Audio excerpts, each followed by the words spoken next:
Hey, welcome back everybody. In this video, I'm talking about why I bought the Mac Mini over any other computer and how it has been one of the best computers that I've ever owned. Incredibly brief summary of the Mac Mini M1 for anybody that doesn't know.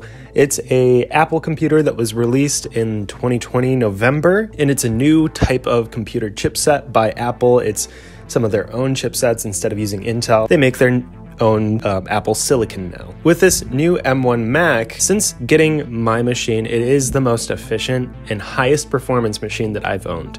And I just want to talk about why I bought it. I started out with just a regular MacBook. When editing videos, when doing everything that I wanted to do, I just had a MacBook Pro.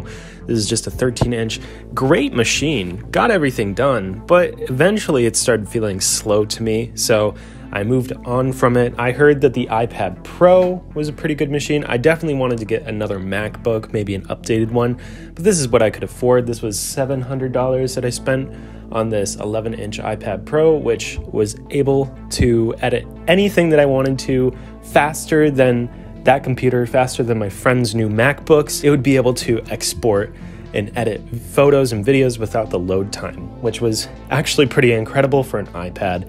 And iOS 13 really helped with that. My main computer became my iPad. I started wanting to use my monitor more. I have a nice monitor. Why I bought the Mac Mini is because I wanted to use my display at home.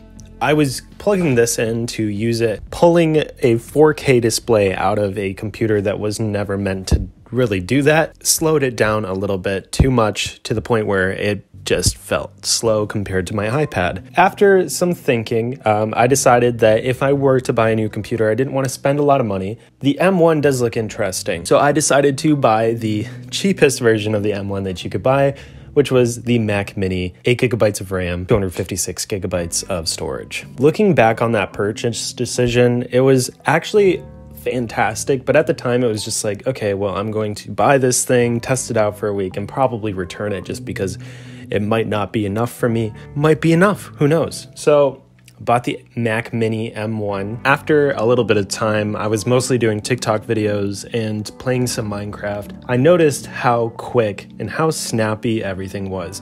Comparative to my MacBook, comparative to my iPad, it was a workflow I was familiar with from my MacBook with all the snappiness of the iPad. It was not difficult to see how effective it was as a work machine, so I ended up keeping it. Now, I use it for TikTok videos, I use it for YouTube videos, and I use it for streaming and gaming. It's my all-around computer, and it doesn't really fail at anything. For any sort of video editing, it's been very good, except for in better quality. When you're just doing the performance method, where it's all proxy, it's wicked quick, and it makes editing incredibly easy. But if you want to edit at full resolution all the time, which is not necessary at all, it does slow down a little bit, but not too much. Honestly, not much at all. It's noticeable when you switch between the two, but really it's not that big of a deal. Exporting has never been faster for me. Gaming has never been smoother for me. And that's basically all I wanted to say in this video. I bought it off the whim that it might work, but really with the plan on returning it, just giving myself the opportunity to try out this new chip, this new software.